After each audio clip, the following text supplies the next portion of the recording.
Ladies and gentlemen, my name is Money Mike, and this is the podcast of wrestling, episode number 2.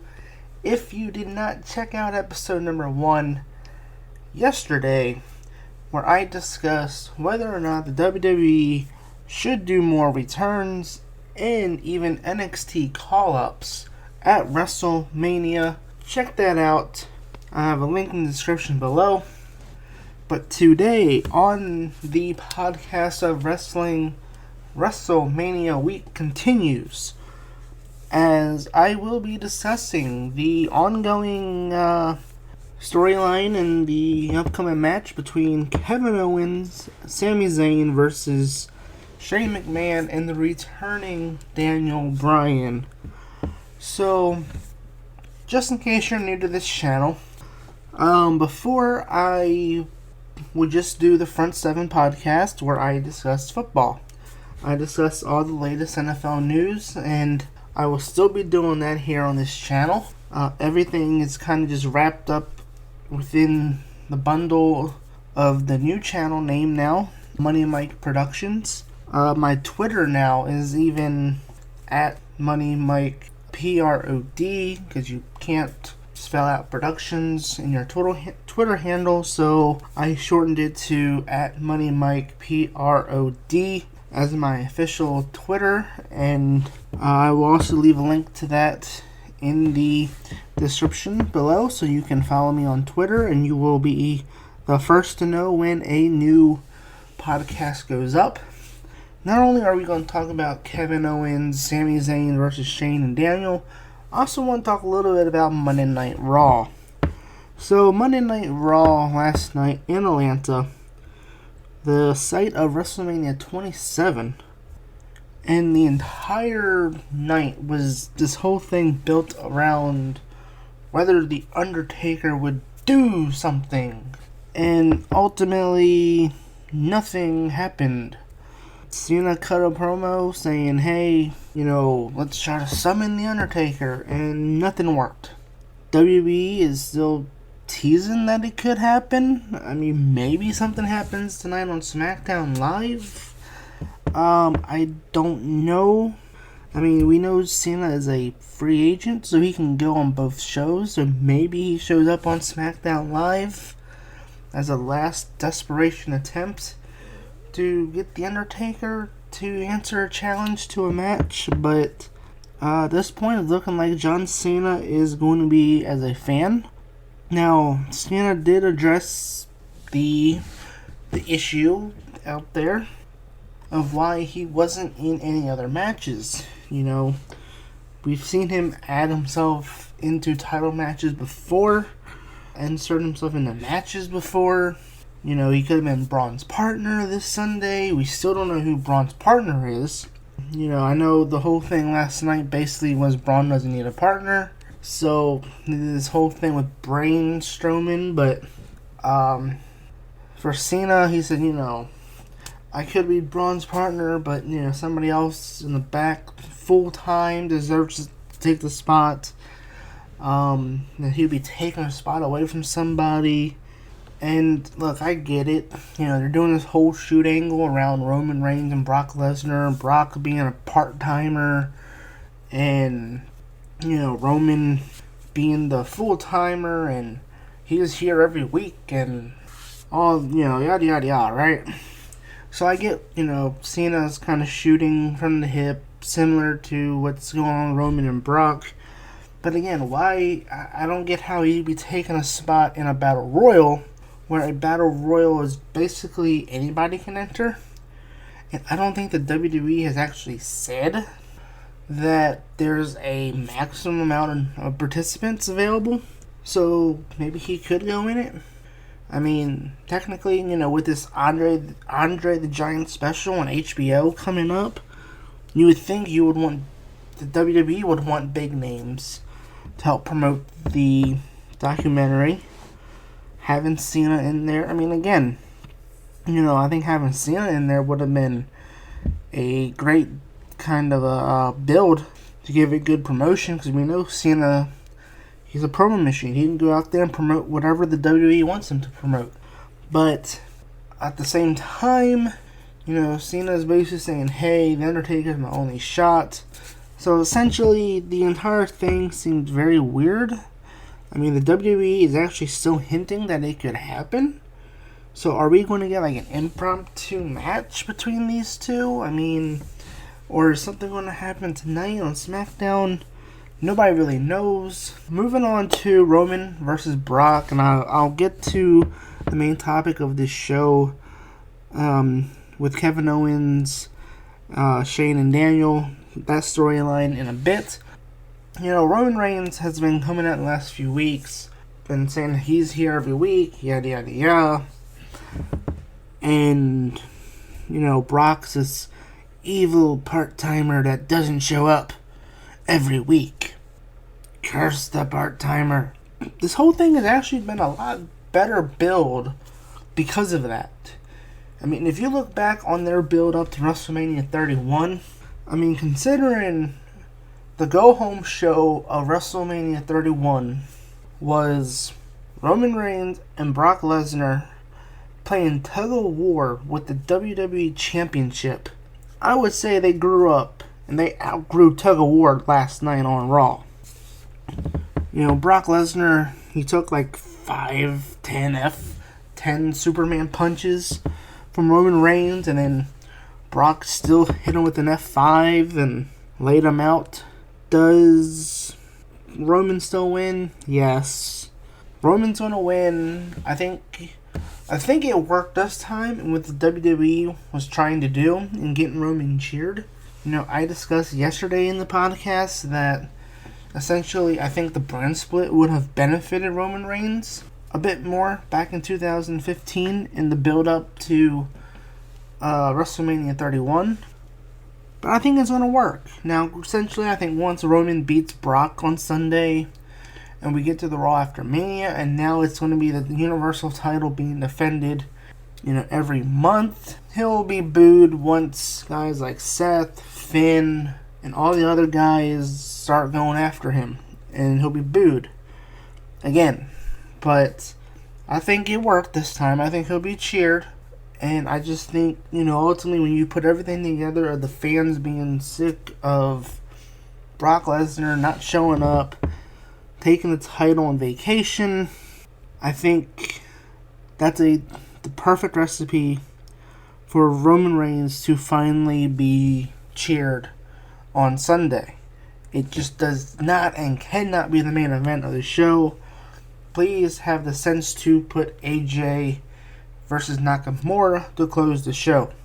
Well, moving on to the topic of the show, Kevin Owens, Sami Zayn, and how the WWE can actually make up for the CM Punk storyline from 2011. So, as we know, heading into this Sunday, we have two fired superstars with a match on the grandest stage of all, WrestleMania. And it seems a bit weird that Daniel Bryan would offer two guys that were fired a match at WrestleMania. It seems weird.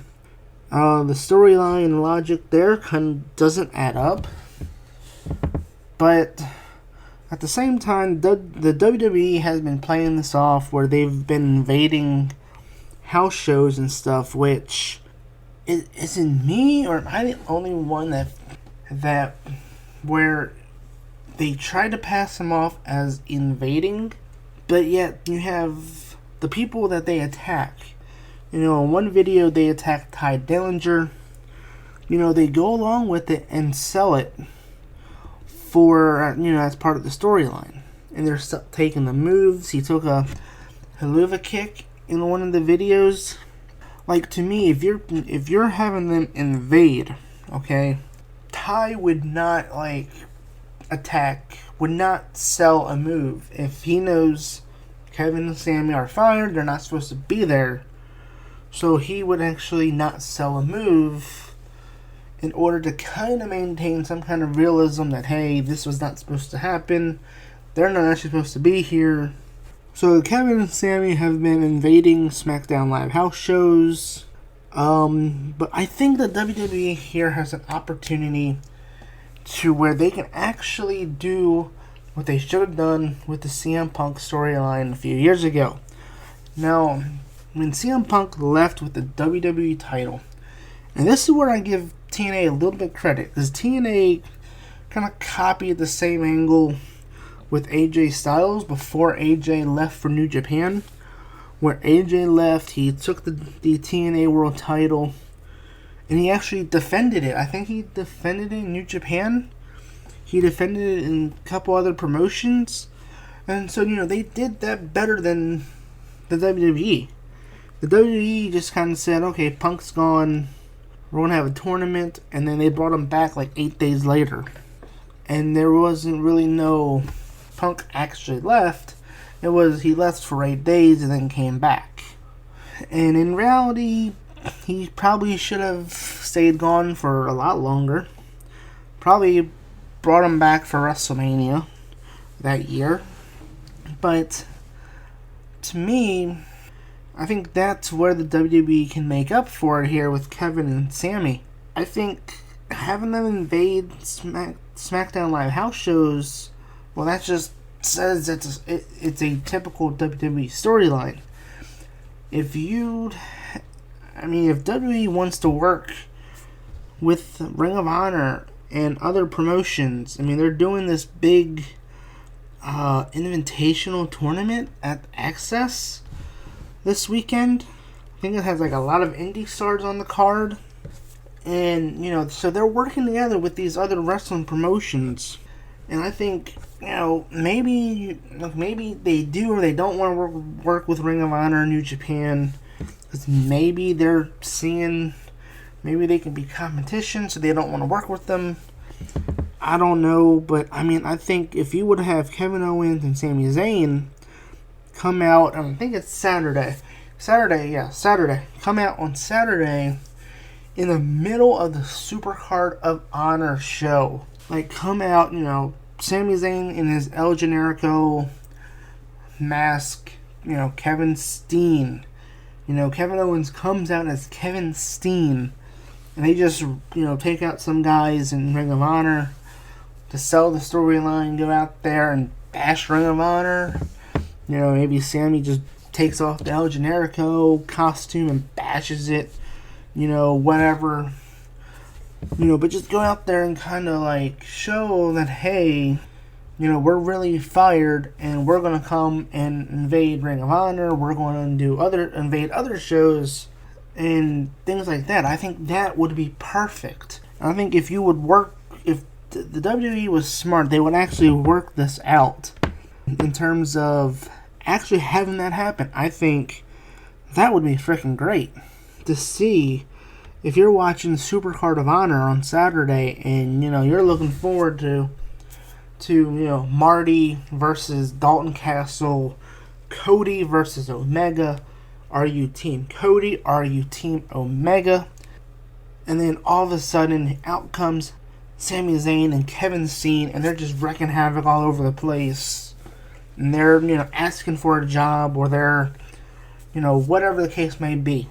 But just something that would actually make it look a little bit more realistic. Now, I'm not saying that Kevin and Sami have to go to Ring of Honor in New Japan for, whatever amount of time.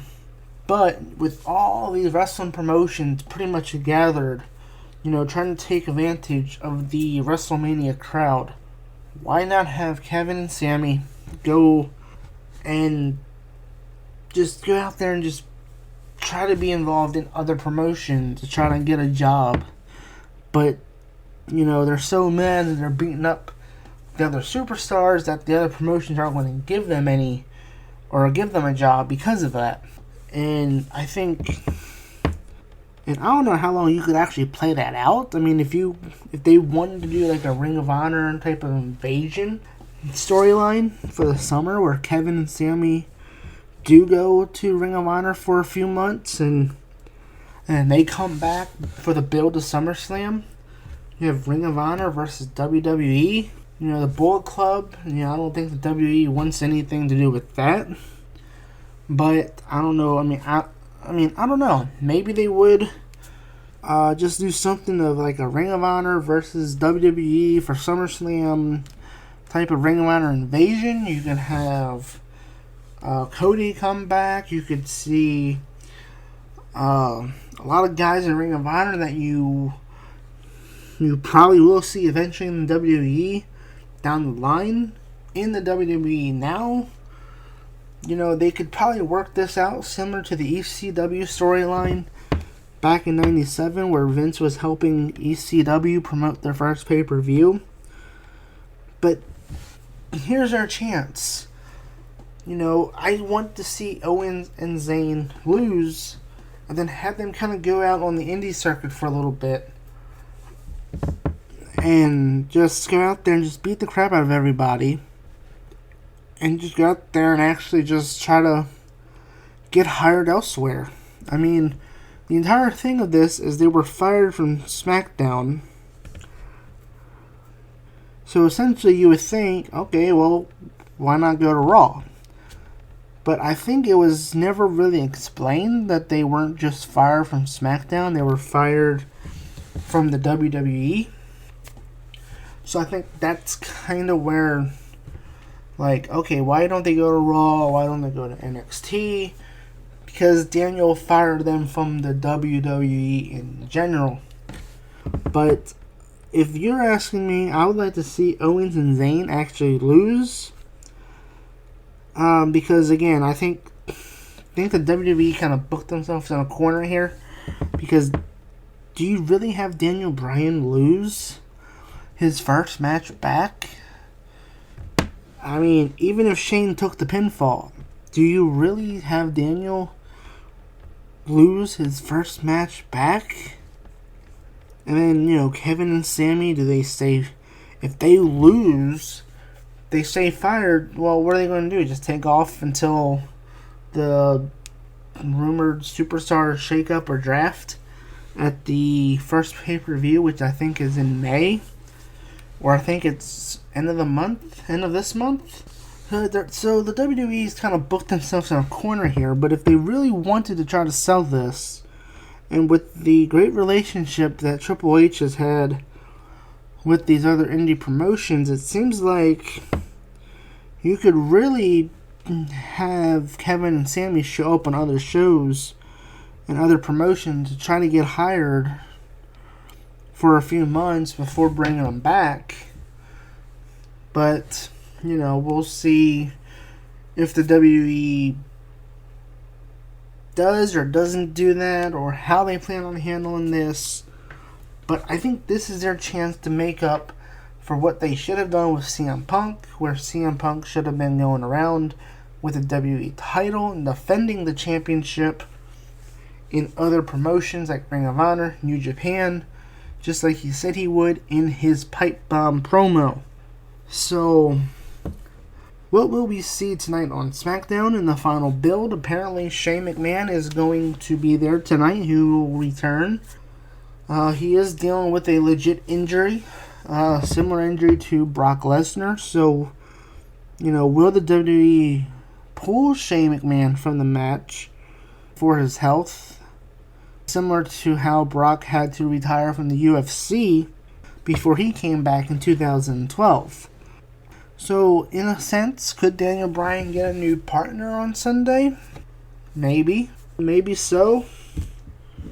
I think right now, I think it probably would be best to pull Shane, because if you have Daniel Bryan coming out of his injury issues and the concussions and stuff that kept him from being cleared previously, then I think ultimately you gotta get Shane out, where Shane, he's dealing with a legit injury.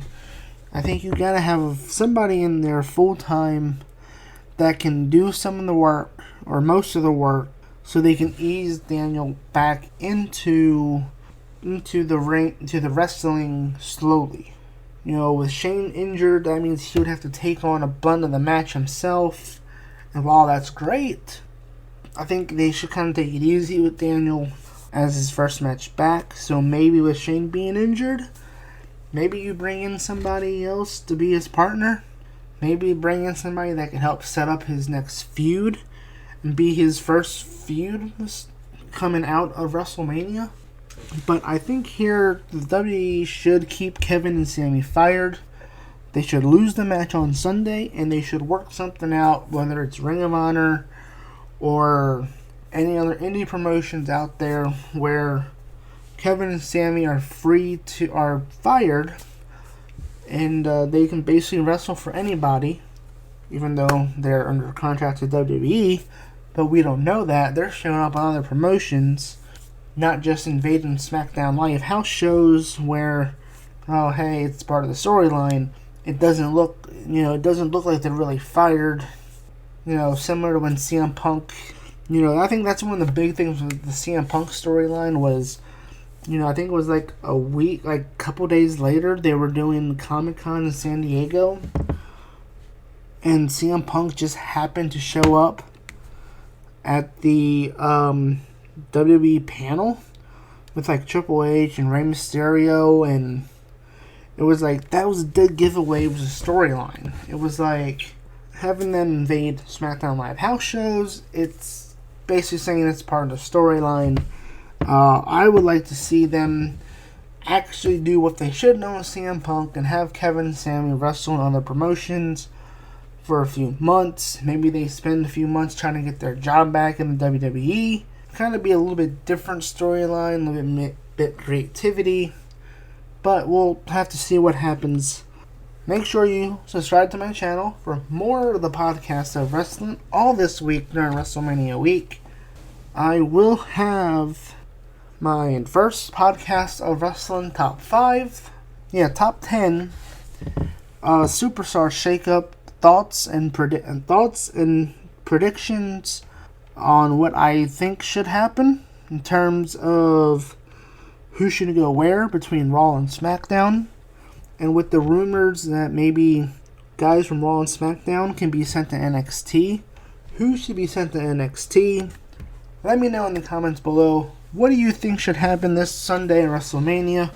Should Kevin and Sami stay fired, or should they win? And should Daniel Bryan lose his first match back? Or should Kevin and Sami stay fired and the WWE let them go to other promotions to sell the storyline? I've been your host, Money Mike. Tomorrow, top 10 Superstar Shakeup thoughts and predictions on what I would do if I was in charge of the Superstar Shakeup this time around. And much, much more coming up this week, including top 5 swerves the WWE should pull at WrestleMania, and I will have predictions for all a billion matches. At least it seems like a billion matches. I mean, there's like 13 or 14 matches. I guess 14 if Cena and Undertaker still happen. But I will have predictions for all 13, possibly 14 matches coming up later on this week. So enjoy SmackDown Live tonight.